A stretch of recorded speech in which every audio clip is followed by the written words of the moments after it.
अस्सलामुअलैकुम वरहमतुल्लाहि वबरकातुहु। इन्नल हम्दलिल्लाह नहमदुहु व नस्तईनुहु मय यहदिहिल्लाहु फला मुदिल्ल लहु व मय युद्लिल फला हादिय लहु व अशहदु अन ला इलाहा इल्लल्लाह व अन्न मुहम्मदन अब्दुहु व रसूलुहु अम्मा बाद। अल्लाहुम्मा सल्लि अला मुहम्मदिन व अला आलि मुहम्मद कमा सल्लैता अला इब्राहीम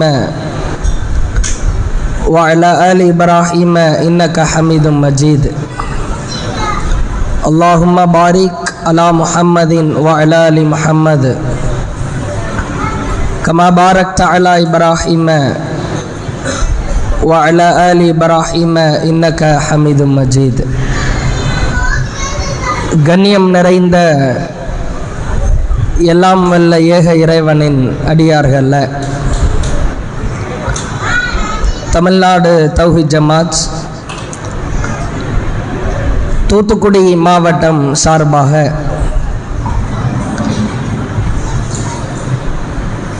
ஏப்ரல் 21 முதல் மே 21 வரைக்கும் இஸ்லாமிய திருமணம் எவ்வாறு அமையப்பட்டிருக்க வேண்டும் என்கிற தலைப்பின் ஊடாக ஒரு மாத கால பிரச்சாரம் ஒன்றை ஏற்பாடு செய்திருக்கிறார்கள். அந்த செயல்பாடுகள் எவ்வாறு அமைந்திருக்க வேண்டும் என்பதை விளக்குவதற்காக இந்த நிகழ்ச்சி ஏற்பாடு செய்யப்பட்டிருக்கிறது. பசி நெருங்குகிற நேரம், செயல்பாட்டின் தலைப்பும் உச்சகட்ட முக்கியத்துவம் வாய்ந்தது. என்றைக்காவது அறிவிக்கப்படுகிற இது போன்ற செயல்பாடுகளை உத்வேகத்தோடு செய்ய வேண்டுமானால் மிக கூர்ந்து கவனிக்க வேண்டும் என்கிற கோரிக்கையை தாழ்மையோடு கேட்டுக்கொள்கிறோம். சில சலசலப்பாக இருக்கிறதுனால இந்த பெண்கள் பகுதியில் பின்புறத்தில் சில கேள்விகளை கேட்கிறோம். தனியாக உட்காந்துருக்கிறீங்கள ஒரு குரூப்பு, அவங்களுக்கு ஏண்டா தனியாக உட்காந்தோம்னு நினைக்கலாம், இருந்தாலும் கேட்குறேன். திருமணம் சார்ந்து தான் நம்முடைய உரை அமையவிருக்கிற காரணத்தினால் அந்த திருமணத்தின் ஊடாகவே சில கேள்விகள். நபிகளாரின் நெருங்கிய தோழர், ரொம்ப க்ளோஸ் ஃப்ரெண்டுன்னே சொல்லலாம், அவர் தன்னுடைய மகளுக்கு திருமணம் முடித்து வைக்கிறார். ரசூலுல்லாஹுக்கெல்லாம் தெரியாது. ஒரு கட்டத்தில் அந்த திருமணமான அந்த மணப்பெண்ணே நபியிடத்திலே வந்து, என்னுடைய சம்மதம் இல்லாமல், எனக்கு பிடிக்கவே இல்லை, எனக்கு அனுமதியை கேட்கல,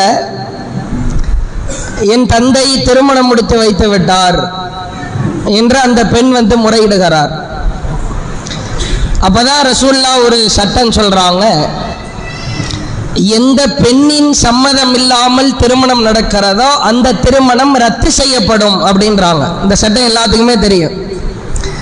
ஆணின் சம்மதம் இல்லாமல், பெண்ணின் சம்மதம் இல்லாமல் ஒரு திருமணம் நடந்தால் அது ரத்து செய்யப்படும். நேரடியா துணிச்சலா தில்லா வந்து ரசூலுல்லாஹ்ட்ட வந்து முறையிட்டாங்கல்ல, அந்த பெண்ணின் பெயர் என்ன யாருக்கு தெரியும்? பின்னாடி தெரியுமா? இந்த பகுதியில் அமர்ந்திருக்கிற பெண்கள், பின் டிராப் சைலண்ட் ஆயிடுச்சு, பிள்ளைங்க சப்தத்தை கூட காணோம்.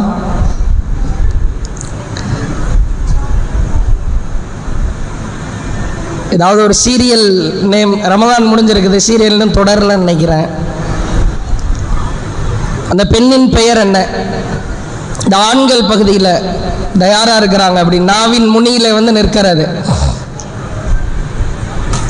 சரி, தெரிஞ்சுக்கணும். இதெல்லாம் ஒரு திருமணம்னு வந்துருச்சுன்னா சில பெயர்கள் நினைவில் இருக்கிற பொழுதுதான் பிரச்சாரத்தை வீரியமாகவும் ஆழமாகவும் எடுத்து சொல்ல முடியும். ஹன்சா, அந்த அம்மா பேரு ஹன்சா. இது புகாரியில் பதிவு செய்யப்பட்டிருக்கிற செய்தி. ஹன்சா பின்த் ஹிதாம். ஹிதாம்ன்றது அவங்க தாப்பனார் பேர், ஹன்சா ரலியல்லாஹு அவர்கள். அடுத்த ஒரு எளிமையான கேள்வி.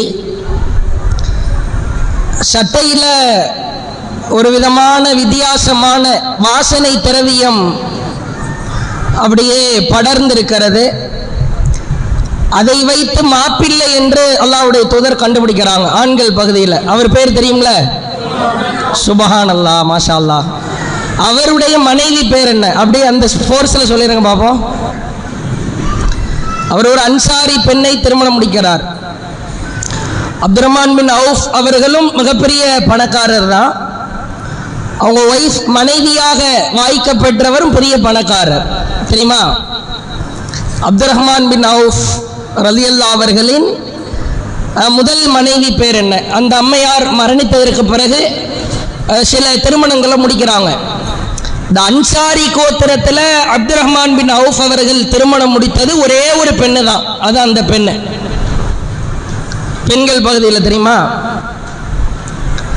தெரிஞ்சு வச்சுக்கோங்க. அந்த புகாரியின் ஹதீஸில் இமாம் இப்னு ஹஜர் அவர்கள் சில வரலாற்று தகவலோடு அதை கோடிட்டு காட்டுகிறார்கள்.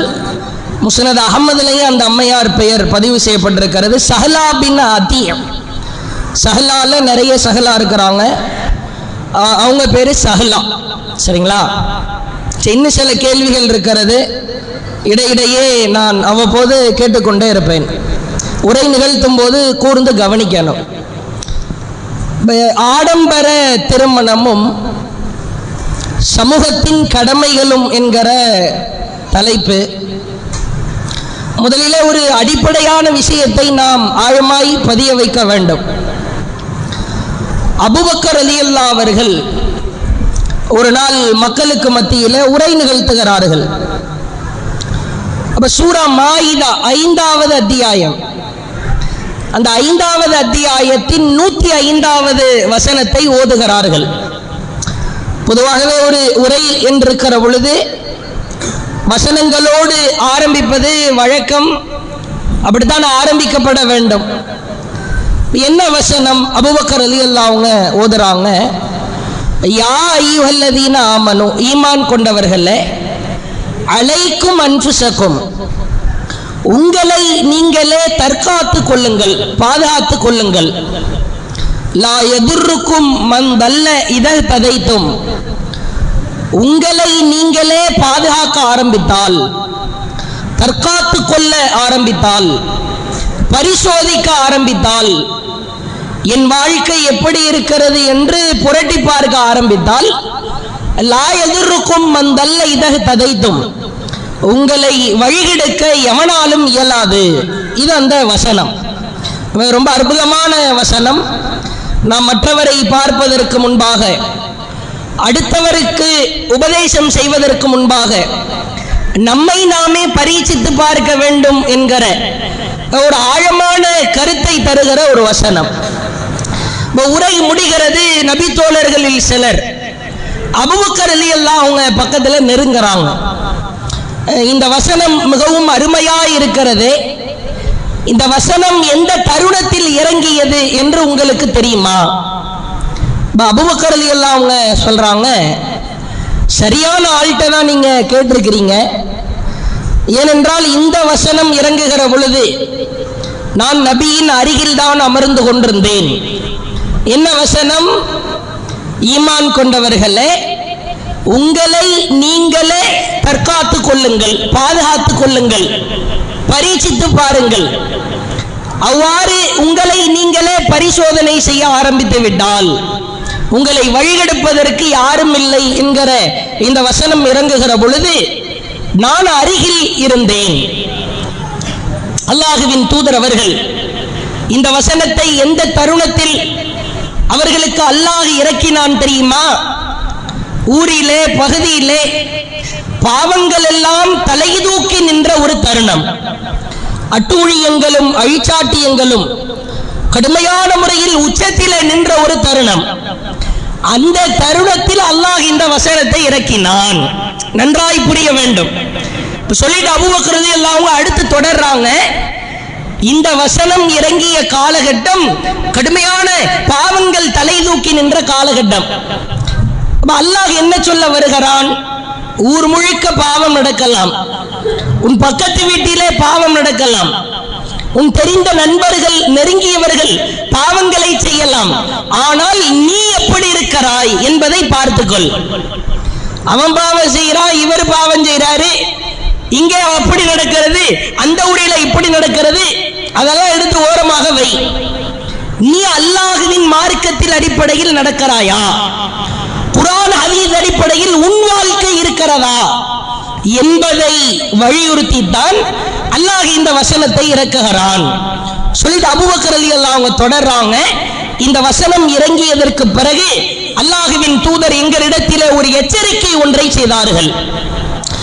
யா அய்யுஹல்லதீன ஆமனூ அலைக்கும் அன்ஃபுஸக்கும் லா யதுர்ருக்கும் மன் தல்ல இதா ததைத்தும் இலல்லாஹ் வ இன்னீ சமிஅத்து ரசூலல்லாஹ்.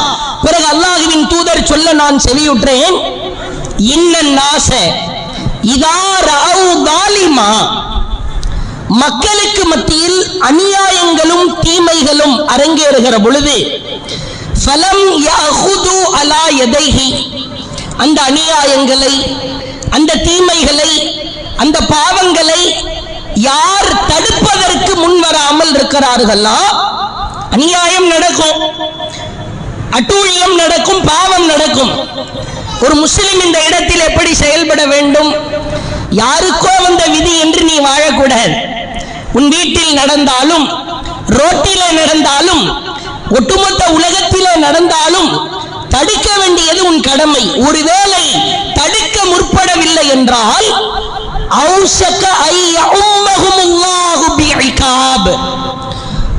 ஒரு கடத்தில் அல்லாஹ் கோபப்பட்டு வேதனையை இறக்குவான். அந்த வேதனையை இறக்குகிற பொழுது தடுக்காமல் யார் வாழ்ந்தார்களோ, எங்கோ நடக்கிறது, நான் ஒழுங்காகத்தான் இருக்கிறேன் என்ற சிந்தனையில் யார் வாழ்ந்தார்களோ அவர்களையும் அல்லாஹ் அந்த வேதனையால் அப்படியே சுழட்டி எடுப்பான், வேதனைப்படுத்துவான். இந்த எச்சரிக்கையை அல்லாஹ்வுடைய தூதர் சொன்னாங்க அப்படின்னு அபூபக்கர் ரலியல்லாஹு அன்ஹு விளக்குறாங்க. சுனன் திருமதி என்கிற நபிமொழி தொகுப்பில் இந்த வசனம் இறங்கியதற்கான காரணமா இது இருப்பதை பார்க்கிறோம்.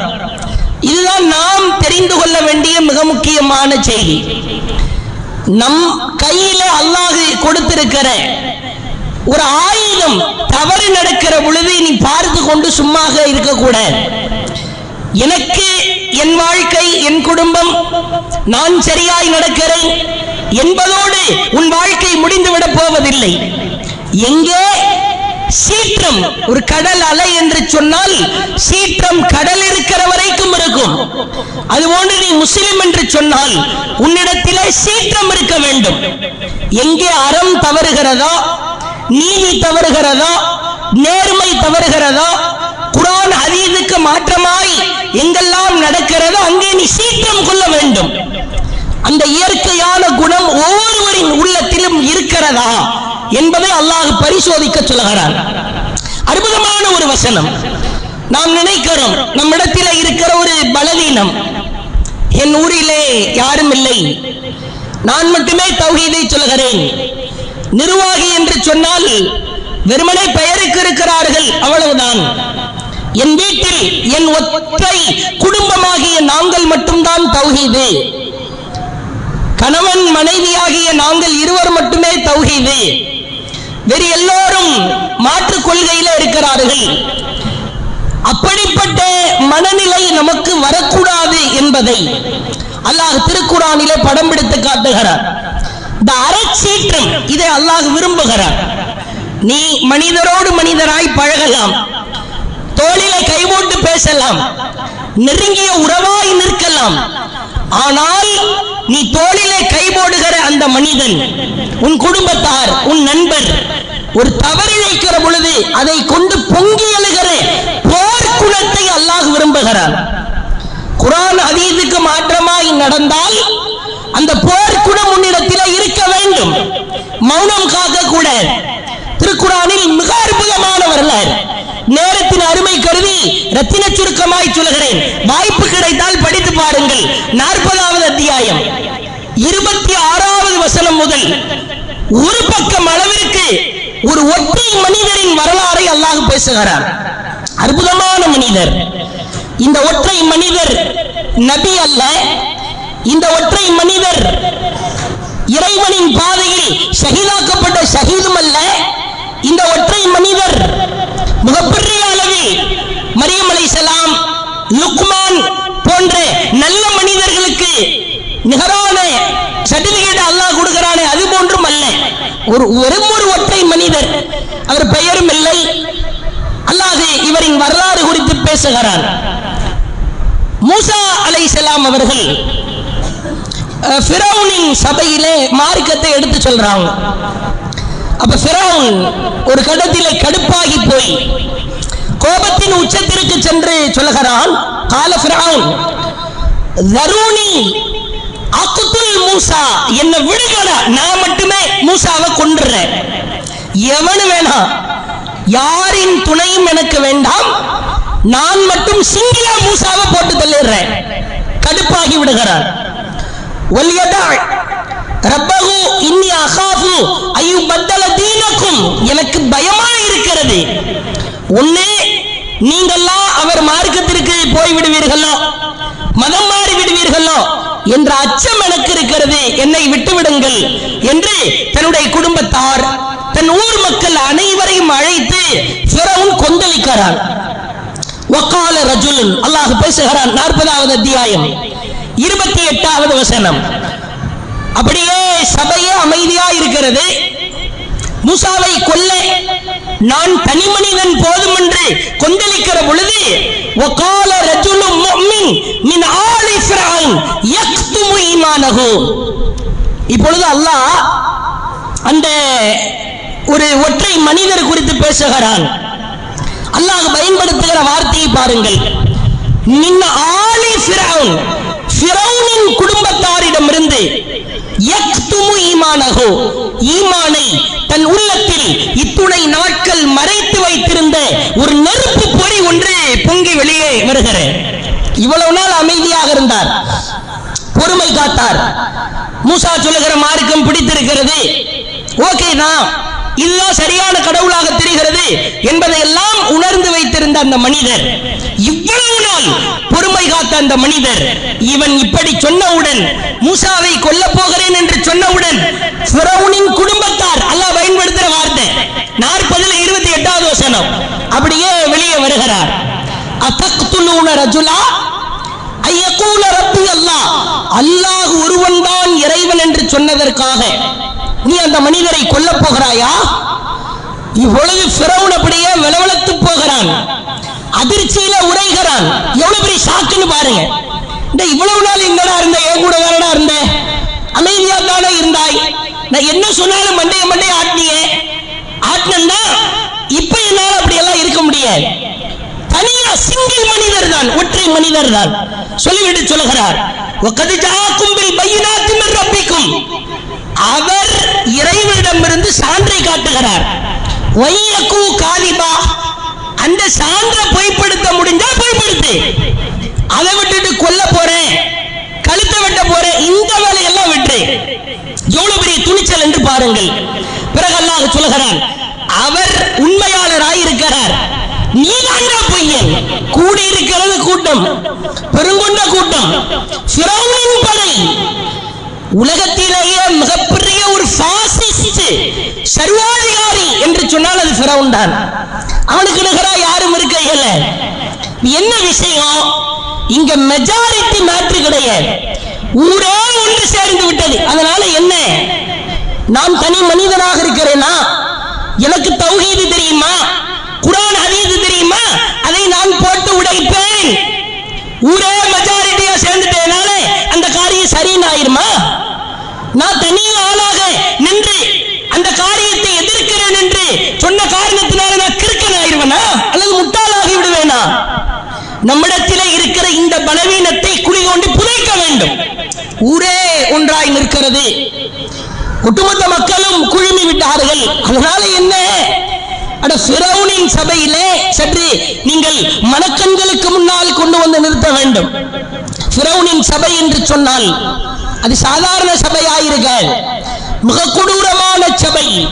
அந்த சபையிலே ஒரு தனி மனிதன் மார்க்கத்தை எடுத்து இதுதான் சரி என்று தெரிந்ததற்கு பிறகு போட்டு உடைக்க முடிகிறது என்று சொன்னால் நிச்சயம் இந்த ஒரு குணம் வளராத வரைக்கும், இந்த ஒரு போர்க்குணம் உள்ளத்திலே பதியாத வரைக்கும் எத்துணை பெரிய செயல் திட்டங்கள் அறிவிக்கப்பட்டாலும், எவ்வளவு பெரிய மார்க்க உபதேசங்கள் செய்யப்பட்டாலும் அது ஒரு காலம் எடுபடாது. நீங்கள் ஆழமாய் புரிந்து கொள்ள வேண்டும்.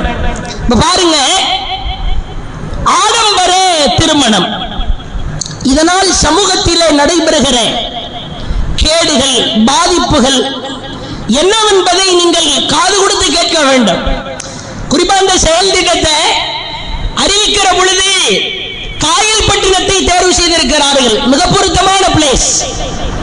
வேறு இடத்திலே தேடினார்களா அல்லது யதார்த்தமாக அமைந்து விட்டதா என்று தெரியவில்லை. ஆடம்பர திருமணத்துக்கு சூப்பரான ஒரு மோசமான முன்மாதிரின்னா காயல்பட்டினத்தை சொல்லலாம். எவ்வளவு வீண் விரயம்! எல்லா ஊர்களிலும் ஆடம்பரம் இருக்கிறது தான். ஆனால் ஆடம்பரத்தின் பெயரால் நடைபெறுகிற ஏராளமான காரியங்களை பார்க்கிறோம். அல்லாஹ்வின் தூதர் அவர்கள் எந்த ஒரு விஷயத்தை எடுத்து சொல்லுகிறார்களோ, எதை மக்களுக்கு போதனையாய் போதிக்கிறார்களோ, அதை தன் வாழ்க்கையில் கடுகை கோடிப்பங்காக வைத்து அதில் ஒரு பங்கு கூட குறை வைத்து விடாமல் கடைபிடிப்பார்கள். இதா ரசூல்லா. ரசூல்லா சீர்திருத்தவாதி மட்டுமல்ல, எந்த சீர்திருத்தத்தை மக்களுக்கு எடுத்துரைக்கிறார்களோ அந்த சீர்திருத்த விஷயத்தை தன் வாழ்க்கையில அமுல்படுத்துவார்கள். பல பேருக்கு உள்ளத்தில் இருக்கிற ஒரு கேள்வி என்ன, ஏன் இவ்வளவு கடுமை திருமணம் என்ற பெயரால்? ஹலாலான விஷயத்தை எல்லாம் நீங்க ரொம்ப கடுமையான ஒரு பாதிப்பை ஏற்படுத்துகிற வகையில் அல்லாஹ் ஹலாலாக்குனதை எல்லாம் நீங்க கடுமையான ரூல்ஸை போட்டு நெருக்குவதை பார்க்க முடிகிறது. ஏன் ஏன் பல பேருக்கு சாப்பாடு போடுறது மார்க்கத்தில் தடையா? மண்டபத்திலே திருமணம் நடத்தினால் அப்படியே அந்த திருமணத்தை தடுக்கப்பட்ட திருமணம் போன்று பார்க்கிற ஒரு சூழலை பார்க்கிறோமே, ஏன்? இப்படியெல்லாம் தௌஹீதை ஆழமாய் புரிந்திருக்கிற நபர்களிடத்திலும் கூட சந்தேகம் இருப்பதை பார்க்கிறோம். ஆனால் சமூகத்திலே வழக்கத்தை பாருங்கள், எப்படியெல்லாம் ஆடம்பரம் தலைவிரித்தாடுகிறது. அல்லாஹ்வின் தூதர் சஹர் உணவை உண்ணுங்கள், அதிலே பரக்கத் இருக்கிறது என்றார்கள். ஆட்டிறைச்சியிலே பரக்கத் இருக்கிறது என்றார்கள். அல்லாஹ் எனக்கு சில காரியங்களை நிகழ்த்தி அதில் அல்லாஹ் மறைமுகமான பேருளை தந்திருக்கிறான் என்றார்கள். அந்த அடிப்படையில் அந்த வரிசையில ரசூலுல்லாஹ் சொன்னாங்க, கால ரசூலுல்லாஹ் ஸல்லல்லாஹு அலைஹி வஸல்லம், அல்லாஹ்வின் தூதர் சொன்னார்கள், இன்ன அலமன் நிகாஹி பரக்கா ஐஸருஹு மௌனா. எந்த திருமணம் செலவில் குறைவாக நடத்தப்படுகிறதோ அதில் தான் அல்லாஹ்வின் பேரருள் இருக்கிறது என்றார்கள். மனிதனின் திருப்தி எல்லாம் குறிப்பிட்ட காலம் கிடைக்கும், கிடைக்காமல் போகலாம். அது நமக்கு தேவையும் கிடையாது. திருப்தியிலே, இறை திருப்தியிலே அல்லாஹு அக்பர். அல்லாஹ் குர்ஆனிலே சொல்லுகிறான், திருப்தியில் மிகப்பெரும் திருப்தி அல்லாஹ்வின் திருப்தி தான். இறைவனின் திருப்தி கிடைக்கிற ஒரு திருமணம், இறைவன் உச்சகட்ட அருளை தருகிற ஒரு திருமணம் எளிமையான முறையில் நடத்தப்பட வேண்டும். நீங்க சமூகத்தில் பொதுவாகவே திருமணத்தின் பெயரால் நடைபெறுகிற ஆடம்பரத்தை பாருங்கள். இதை நாம் தடுக்க வேண்டுமா இல்லையா? குறிப்பா நாம் அமர்ந்திருக்கிற ஊர் பற்றியே சொல்லுகிறேன். சில புள்ளி விவரங்களை எடுத்தால் அப்படியே வாய்ப்பழக்க வைக்கிற அளவில், விழிப்புங்க செய்கிற அளவில் அந்த புள்ளி விவரங்கள் இருக்கிறது. திருமணத்துக்கு முன்னாடியும் சரி, திருமணத்துக்கு பின்னாடியும் சரி, ஏராளமான ஆடம்பரங்கள். அதுல திருமணம் வந்துட்டா அதற்காக செய்யப்படுகிற செலவுகள், இல்ல போனவம்னு சொல்லிட்டு ஏதோ ஸ்வீட் இருக்கலாம், காய் பண்ணக்காரங்களுக்கு தெரியும் போனவம்ன்றாங்க. அதுதான் மாப்பிள்ளைக்கு பிடிக்குமா? அதே மாதிரி அக்கறை புளிப்பு. என்ன அக்கறை உனக்கு? மார்க்கத்தில் அக்கறை இல்ல, அதுல புளிப்பா இருந்தா என்ன, கசப்பா இருந்தா என்ன? வெங்காய பணியம், வட்டலப்பம், கோழியப்பம், சீப்பணியாரம், வெள்ளணியாரம், கறி எடை, கலரி கறி, இது கண்டிப்பா இருக்கணும். இல்லைன்னா திருமணம் ரத்து, ஹராம். கலரி கறி இல்லைன்னா கல்யாணம் நடக்க. மாப்பிள்ளை பசியாரன்னு சொல்லிட்டு செய்கிற காரியத்தை பார்க்கிறோம். மாப்பிள்ளை இவ்வளவு நாள் ஏதோ பலஸ்தீன் கஸால வாழ்ந்த மாதிரியும், அவர் ஒரு வக்து உணவு கூட கிடைக்காத மாதிரியும், மாப்பிள்ளைய பசியாத்த போறோம்னு சொல்லிட்டு செய்கிற ஆடம்பரங்கள், இவெல்லாம் ஆடம்பரம். இதை நான் ஏன் முதல்ல இஸ்லாமிய சமூகம் குறித்து சொல்லுகிறேன் என்றால், அப்படியே காஃபிரா இருக்கிற, இணை கற்பிப்பாளர்களா இருக்கிற அவர்களோடு ஒப்பிடுகிறேன். ரெண்டையும் மேட்ச் பண்ணி தான் சொல்ல போறோம். அதே மாதிரி பாருங்க, நிறைய கடைகள்ல பாருங்க கைராசியான பட்டு சேலைன்னு போட்டிருப்பான். நீங்க சாதாரண ஆடையை வாங்கும் போது ராசி அதெல்லாம் இருக்காது. சில பட்டு சேலைகள் விற்பனை செய்கிற கடைகளுக்கு சென்றால் கைராசியான பட்டு சேலை, திருமணத்திற்காக மட்டும் வாங்குகிற சேலையின் மதிப்போ எண்ணில் அடங்காது. அது ஒரு குறிப்பிட்ட வரையறைக்குள்ளெல்லாம் கொண்டு வர முடியாது. கல்யாண பட்டா, அந்த பட்டை வாங்கி இந்த அம்மா போடுற கவுண்ட் எண்ணிக்கை எத்தனைன்னா ஒரு தடவைக்காக கிட்டத்தட்ட ஆரம்ப விலை 10,000, ரொம்ப குறிப்பிட்ட ரொம்ப ரொம்ப குறுகிய தொகை 10,000, லட்சம் ரூபாய் வரைக்கும். முஸ்லிம்கள்ல மார்க்கத்தை விளங்காதவர்கள் சிலர் அந்த பட்டிலேயே கோல்டு பார்டர்ல, தங்க பார்டர்ல மணமகன் மணமகளுடைய பெயர்களை பதிவிடுவது, இன்னும் அலங்காரத்தை செய்வது, மெஹந்தி ஃபங்க்ஷன் என்று நடத்துகிறார்கள். அதுல எல்லா பெண்களும் ஒரு குறிப்பிட்ட அலங்காரத்தை விரும்புகிற பெண்கள் எல்லாம் ஒன்று சேர்ந்து கொண்டு இங்கிட்டு இருந்து இங்கிட்டு வரைக்கும் முகம் மட்டும் தான் பேலன்ஸா இருக்கும். இது மாதிரியான நிகழ்ச்சிகள் எல்லாம் நடக்கிறது. மார்க்கத்திற்கும் இதற்கும் ஏதாவது சம்பந்தம் இருக்கிறதா? நீங்க போட போறது நைட்டி தான், உனக்கு எதுக்கு பட்டு? எடுத்து உள்ள வச்சு பீரோல்ல எத்தனை பட்டு இருந்தாலும் அது பாட்டுல தூங்க போகுது. வீட்டுல அந்த பட்டை போட்டு திரிய போறது இல்ல. ஒரே ஒரு தடவை, வெறும் ஒரு தடவை அணிவதற்காக 10,000 15,000 செலவு. ஏன் கல்யாண பட்டு போய் போட்டு போய் அணிந்து போய் நின்னா தான் உங்களுக்கு கல்யாணம் ஆகுமா? இல்லைன்னா தப்தரை இழுத்து பிடிங்கிடுவாங்களா? கல்யாண பட்டு போட்டிருக்கியா, ஓகே கழுத்து போடு, இல்லைன்னா ஓரம்போ, அப்படியா? மார்க்கத்தில் இதுவெல்லாம் இருக்கிறதா? அந்நியர்களை பார்த்து, அடுத்தவர்களை பார்த்து ஏற்றமா இருக்கிற, உயர்வா இருக்கிற முஸ்லிம்களாகிய நாம் இது போன்ற அலங்காரத்தில் விழலாமா? அதே போன்று பாருங்கலாம், இவரு கோட்டு போட்டிருப்பாரு. அது அந்த கோட்டை நீ இந்த மே மாசம் வெயில் காலத்தில் போடுவியா? ஒண்ணு போட்டா ரெண்டு விஷயம் நடக்கும். ஒண்ணு மாடு முட்டிடும், அல்லது ரோட்ல போற உனக்கு இருக்கம்மா இந்த அடிக்கிற வெயில்ல கோட்டை போட்டுக்கிட்டு திரிகிறான் பாடுறா. அந்த கோட்டின் விலை கோட்டு போடணுமா? அல்லாஹ்வுடைய தூதர் அப்படி ஆரம்பத்தை சொன்னார்களா? அடுத்தவர்களை பார்த்து பார்த்து கோட்டு போடுவது என்ன, பட்டு சேலைகள் கட்டுவது என்ன? ஒரு பெண்ணை பார்க்கிறோம், இஸ்லாமிய திருமணம் தான். அல்லாஹ்வின் தூதர் சொன்னார்கள், எந்த பெண்ணின் அலங்காரம் வெளியே தெரிகிற வகையிலே அமைத்துக் கொள்கிறாளோ அவள் கெட்ட பெண் என்பதற்கு உதாரணம் என்றார்கள்.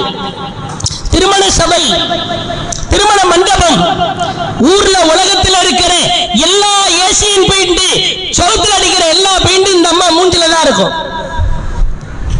கல்யாணம் ஆனதற்கு பிறகு நைட்டு இரவு நேரம் சரி வாஷ்ரூம் போயிட்டு வரலாமேன்னு அந்த கல்யாண பெண் உள்ள போயிட்டு வெளியே வருவாங்க. கணவர் தேடுவார். இப்ப உள்ள ஒரு பெண்ணு போனாங்களே, வெளியே வரும்போது வேற ஒரு ஆளா வர்றாங்களே, நான் தான் அது அப்படிம்பாங்க. எல்லா பெயிண்டும் உதிர்ந்து போயிடும். இப்படி ஏமாற்றலாமா? ஏன் இந்த அலங்காரம் எல்லாம் தேவையா? அந்நிய ஆணுக்கு முன்னால் அலங்காரத்தை காட்டக்கூடாது. எந்த அளவிற்கு என்று சொன்னால், மருதாணி என்பது பெண்கள் வைத்துக் கொள்வதற்கு அனுமதி இருக்கிறது.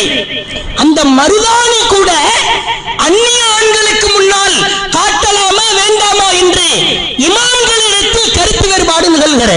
மருதாணி அனுமதி, பெண்கள் மருதாணி வைத்துக் கொள்ளலாம். அதிலே கூட கடந்த கால இமாம்கள் என்ன சொல்ல வருகிறார்கள், மருதாணி அலங்காரமா இருக்குது, மொட்டையா ஒரு கை இருக்கிறதுக்கும் மருதாணி வைக்கிறதுக்கும் ஈர்ப்பு தெரிகிற மாதிரி இருக்குது, வைக்கலாமா கூடாதா சர்ச்சை போய் கொண்டிருக்கிறேன். மருதாணிக்கே சர்ச்சை என்று சொன்னால் உன் முகம் முழுக்க பூச்சிகள், பெயிண்டுகள், கிரீம்கள், இந்த அலங்காரத்தோடு ஒரு திருமணம் நடக்கிறது, அது திருமணமா? அதற்காக ஆள் வரவழைக்கப்படுகிறது. நம்ம பெண்களை பார்க்கிறோம், இந்த ரீல்ஸ், இந்த யூடியூப் சேனல், அந்த சினிமா கூத்தாடிக்கு இந்த அம்மா தான் கோன் போட்டு விட்டாங்களா, மெஹந்தி போட்டு விட்டாங்க, அதனால உனக்கு என்ன? அவ காஃபிரா மௌத்தா போயிட்டா நரகத்துக்கு போயிடுவா, நீ நரகத்திற்கு போக போகிறாயா? அடுத்தவர்களை ஒப்பிட்டு ஒப்பிட்டு நம் வாழ்க்கையை சீரழிப்பதை சின்ன பின்னமாக்குவர். அதே மாதிரி நீங்கள் பார்க்கலாம், சமீபத்தில் இதை அப்படியே ஒப்பிடுகிறேன். திருமணத்தின் பெயரால் எவ்வளவு அத்துமீறல்கள் நடக்கிறது என்று பாருங்கள். உலகத்தில் இது போன்ற ஒரு தீமையை தடுக்க வேண்டும் என்கிற நிர்பந்தம் எப்படி ஏற்படுகிறது என்பதற்கான உதாரணம், குப்தா அப்படின்ற ஒரு நபர், ட்வின்ஸ், இவங்க ரெண்டு பேர் பேரு அஜித் குப்தா, அவுலா குப்தான்னு முடியும். வெளிநாட்டில் இருந்து இந்தியாவில் அவுளி மலைன்னு ஒரு மலை இருக்கிறது, அந்த மலையில வைத்து திருமணம் முடிக்கிறார்கள். எப்படிவிட ஒரு மோசமான கேடுகட்ட முன் உதாரணம் என்று பாருங்கள். கடுமையான ஆடம்பரம், உச்சகட்ட ஆடம்பரம், சாப்பாடு மட்டும் 220 டன் சாப்பாடு. திருமணத்திலே கலந்து கொண்டு உண்டு சென்றவர்களுக்கு பிறகு 220 டன் சாப்பாடு குப்பையிலே போடப்பட்டிருக்கிறது. சமீபத்தில் 2019 நடந்த திருமணம். அதுக்கு பிறகு ஜனார்தன் ரெட்டின்னு ஒருத்தர், பெரிய கார்பரேட் கூலி, இவர் தலையாட்டினா கடந்த பிரதமராக இருப்பவர் கண்ணை சீத்தாலே அவர் காலில் விழுற அளவுக்கு பெரிய ஆளு. இவன் தன்னுடைய குடும்பத்தாரின் திருமணம், தன்னுடைய மகனோ யாரவருடைய திருமணம் 650 கோடி ரூபாய் செலவு செய்திருக்கிறார். 37 ஏக்கர் முழுவதும் இந்த திருமணத்திற்கான ஏற்பாடுதான். கல்யாண பத்திரிக்கை இருக்குது இல்ல, பத்திரிக்கை அடிக்காத அப்படின்னு நாம பிரச்சாரம் செய்கிற பொழுது பொங்குகிறார்கள். இந்த ஜனார்தன் ரெட்டி அவன் குடும்பத்திற்காக, இவன் பத்திரிகைக்காக மட்டும் 6 கோடி ரூபாய் செலவு செய்திருக்கிறார். சில பேர் பத்திரிகையை வாங்கி பாருங்க, 1 கிலோ இருக்கும், 1.5 கிலோ இருக்கும். பத்திரிகையை தூக்குறதே வெயிட்டா இருக்கும். இது உள்ள எதுவும் வச்சு தந்திருக்கிறாங்களா அப்படின்னு பார்த்தா அட்டையா இருக்கும். ஏடி இசட் வரைக்கும் ஊர் உலகத்தில் இருக்கிற எல்லா கருமகன்றாவி பேரையும் போடுறதுக்கு 1.5 கிலோ பத்திரிகை. இவன் குடும்ப திருமணத்தில் 6 கோடி ரூபாய் பத்திரிகைக்காக மட்டும், வெத்தலை பாக்கு இருக்குது இல்ல, இந்த வெற்றிலை பாக்கிற்காக மட்டும் சுமார் 75 லட்சம் ரூபாயை செலவு செய்திருக்கிறார். அதே மாதிரி பாருங்க, சேலை, குடும்பத்தார்கள் அணிகிற சேலை, இந்த சேலைக்காக மட்டும் 120 கோடி. எங்க இருக்கிறது பாருங்கள், சுப்ஹானல்லாஹ். இந்தியா பொருளாதாரத்திலே வீழ்ச்சி அடைகிறது என்கிறார். ஆமா, வீழ்ச்சி தான் அடையும். இந்த மாதிரி கார்பரேட் கையில எல்லாம் நீ கொடுத்துட்டா, அதே மாதிரி பாருங்க, முகேஷ் அம்பானி நமக்கு எல்லாமே தெரிஞ்சிருக்கும். சமீபத்தில் நடந்த திருமணம் கூட இல்லை, திருமணத்திற்கு முன்னேற்பாடு, அது என்ன கருமம்னு தெரியல. 2019 இதே மாதிரி ஒரு கூத்து நடத்தினான். 2019 700 கோடி ரூபாய் செலவு. இவனுக்கு 100 விமானம். அமெரிக்காவில் இருந்து ஒரு பாப் சிங்கர், ரஹானாவா ஏதோ ஒரு பேரு, 28 கோடி ரூபாய் அவன் வந்து பாடணுன்றதுக்காக மட்டும் 28 கோடி ரூபாய் அவளுக்கு. அதே மாதிரி பாருங்க, 20 வருஷத்துக்கு ஒரு தடவை ஒவ்வொரு வீட்லையும் கல்யாணம் நடக்கலாம். ஒரு புள்ளி விவரம் சொல்றாங்க, 20 வருடத்திற்கு ஒரு தடவை ஒரு குடும்பத்தில் திருமணம் நடக்கிறது. அதற்காக இந்திய மக்களுடைய புள்ளி விவரம் குறித்து சொல்லுகிறார்கள். 300 டன் முதல் 400 டன் வரை தங்கம் வாங்கப்படுகிறது. நகைக்கு மட்டும் 60,000 கோடி. புதிய குடித்தனம் கல்யாணம் ஆயிடுச்சுன்னா புது வீடுன்னு போய் பராமரிக்க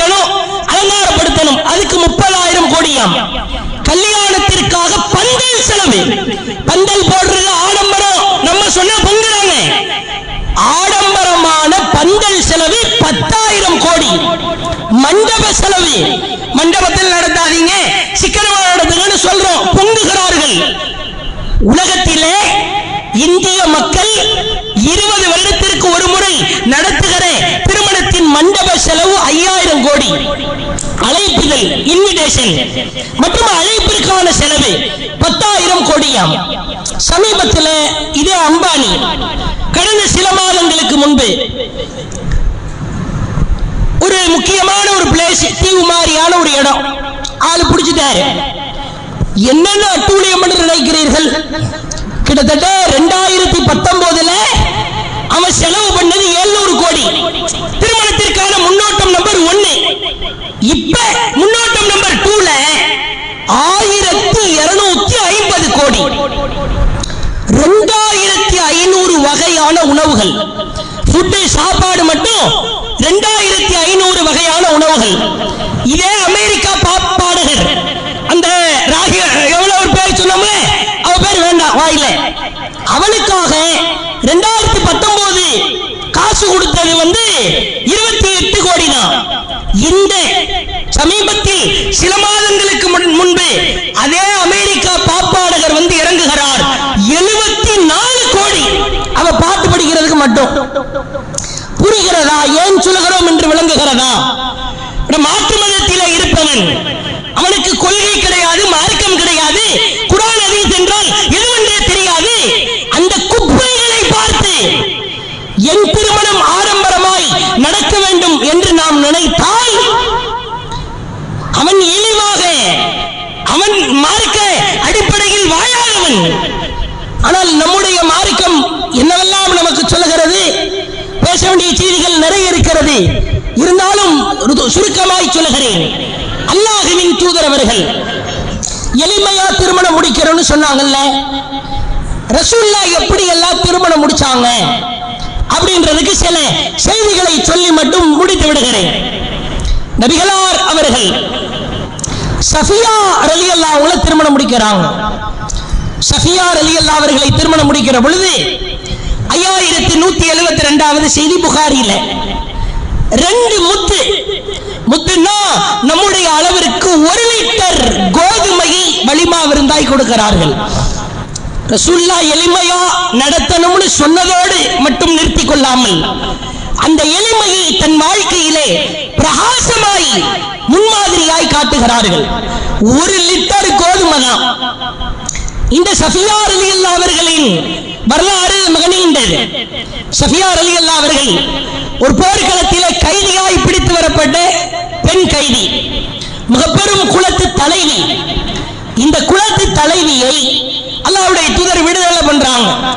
நம்ம நபி தோழர்களுக்கு மத்தியில் பேசிக் கொள்கிறார்கள். அவங்க ஒரு பெரிய தலைவி. நபி அவர்கள் சஃபியாவை திருமணம் முடிப்பது பொருத்தமா இருக்கும், அல்லாஹ்வும் அப்படியே நாடுகிறார்.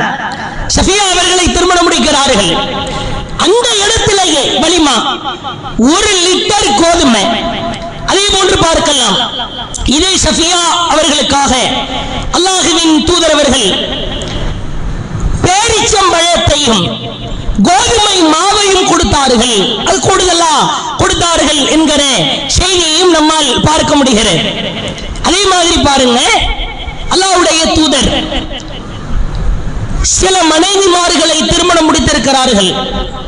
இது அல்லாஹ் அவர்களுக்கு கொடுத்திருக்கிற அனுமதி.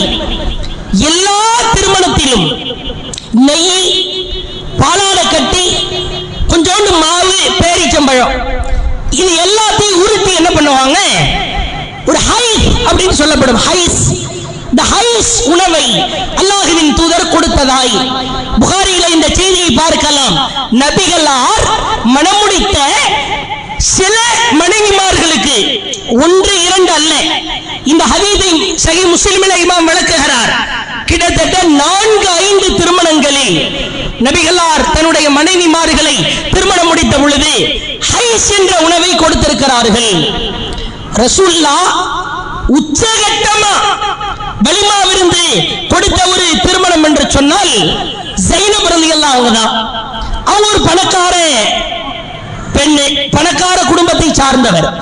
சஹீஹ் புகாரியிலே பார்க்கலாம். 5168வது செய்தி. அலா ஷைஇம் மின் நிசாயிஹி மா அவுலம அலா ஸைனப், ஸைனப் ரலியல்லாஹு அவர்களுக்கு கொடுத்த வலிமாவின் நிகருக்கு வேறு எந்த மனைவிக்கு ரசூலுல்லாஹ் கொடுக்கல. என்ன கொடுத்தாங்க? அவுலம பிஷாத், ஒரு ஆட்டை அறுத்து வலிமா விருந்து கொடுத்தார்கள். இதான் உச்சகட்ட வலிமா. ஒரு ஆடுனா இன்னைக்கு அந்த ஒரு ஆட்டுல நமக்கு பாஸ்மதி ரைஸோ ஜீரக சம்பா ரைஸோ வந்துடும், பக்கத்துல பிரெட் ஜாம் வந்துடும். அதுக்கப்புறம் வெங்காய பச்சடி இல்லாம உள்ள நமக்கு போறது ரொம்ப கஷ்டம். கொஞ்சோண்டு ஓரமா கத்திரிக்காவும் இருக்கணும். சில திருமணத்துல சிக்கன் 65 பொரிச்சு இருக்கணும். ஒரு ஆடுன்னா இவ்வளவெல்லாம் கிடையாது. ஒரு ஆடு அறுத்து கொடுத்தாங்கன்னா அந்த ஆட்டை பொரிச்சோ ஃப்ரை பண்ணியோ அல்லது கிரில் பண்ணியோ ஷவா, அன்றைக்கு காலகட்டத்தில் கிரில் உண்டு, அதை அப்படியே எடுத்து உண்டார்கள் என்பதுதான். உச்சகட்ட வலிமாவே ஒரு ஆடுதான். இப்ப நீங்க அந்த திருமண பிரச்சாரம் செய்யறதுனால ஒரு முக்கியமான செய்தி ஒன்றை கவனத்திலே வைக்கணும். இந்த ஸைனப் ரலியல்லாஹு அவங்க திருமணத்துல தான் ஒரு புதிய ஒரு சர்ச்சை ஒன்றை கிளப்புவார்கள். இந்த திருமணத்தின் பொழுது ரசூலுல்லாஹ் வலிமாவா ஒரு ஆட்டை கொடுத்துட்டாங்க. பிறகு அபூ தல்ஹாவுடைய மனைவி உம்மு சுலைம் அவர்கள் தன் மகன் அனஸ் அவர்களை அழைத்து, நபிக்கு திருமணம் முடிந்திருக்கிறது, ஒரு சின்னோண்டு கல் பாத்திரத்துல ஒரு சாப்பாடு போட்டு இத போய் கொடுத்துருங்க, அன்பளிப்பா தந்தன்னு கொடுத்துருங்க. சிறிய கல் பாத்திரத்தில் உணவு.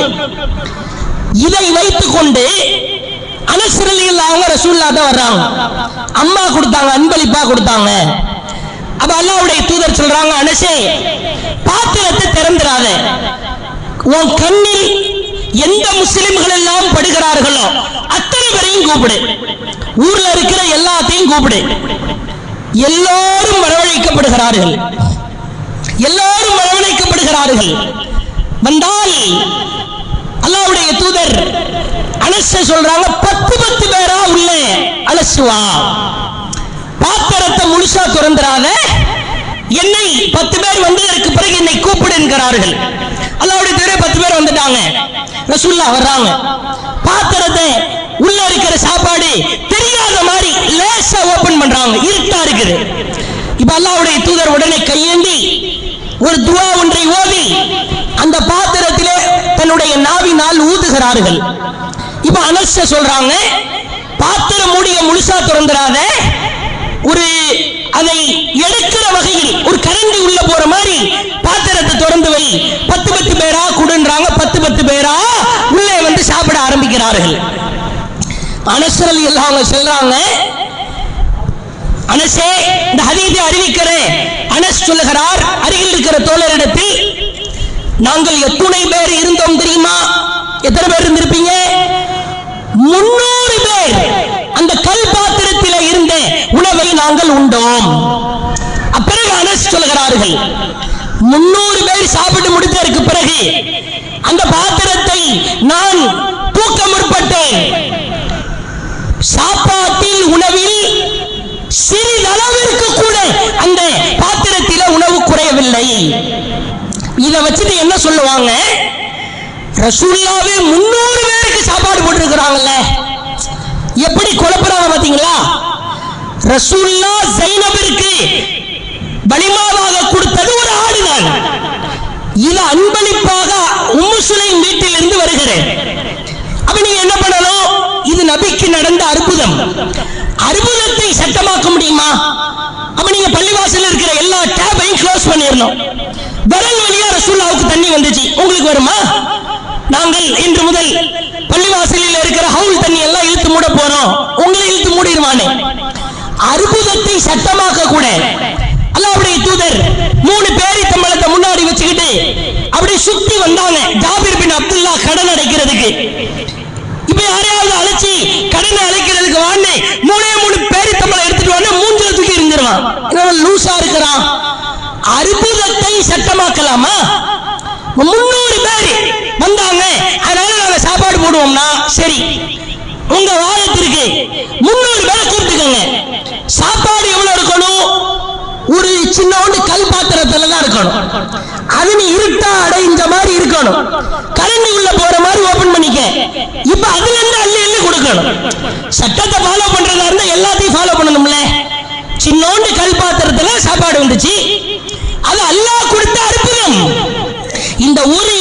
நம்ம மக்களே. ஜைனப் ரலியல்லாஹு அவங்க திருமணத்துல 300 பேர் வந்தாங்களாமே, நாங்க 200 பேரை தானே கூப்பிடுறோம். இதெல்லாம் ஒரு பேச்சா? இரண்டு செய்திகளை ஒப்பிட்டு பார்க்கிற பொழுது ஜைனப் ரலியல்லாஹு அவர்களுக்கு அல்லாஹ்வின் தூதர் வலிமாவாக கொடுத்தது ஒரு ஆடு, அது தனி. இது அன்பளிப்பாக வந்ததில் அல்லாஹ்வின் முஅ்ஜிஸா, அற்புதத்தை அல்லாஹ் நிகழ்த்துகிறார். இவ்வளவு தெளிவா இருக்க வேண்டும். சட்ட கலர் மாறி இருக்கிறத பார்த்துதான் என்னப்பா திருமணம் ஆயிடுச்சா, ஒரு மாதிரி வாசனை தருவி எல்லாம் வித்தியாசமா தெரியுதே, அல்லாஹ்வுடைய தூதர் கேட்கிறாங்க. ஆமா, யார திருமணம் பண்ணீங்க? அன்சாரி பெண்ல ஒரு பெண்ணதான். எவ்வளவு மகரா கொடுத்தீங்க? பேரித்தம்பழ கொட்டை அளவிற்கு நிகரான தங்கத்தை கொடுத்தேன். அப்படின்னா அவுலின் பிஷாத், ஒரு ஆட்டை அருந்து வலிமா விருந்து கொடு. இந்த விஷயத்தை சொல்லும் போது அப்துல் ரஹ்மான் பின் அவுஃப் அவர்கள் எவ்வளவு பெரிய பணக்காரர் தெரியுமா?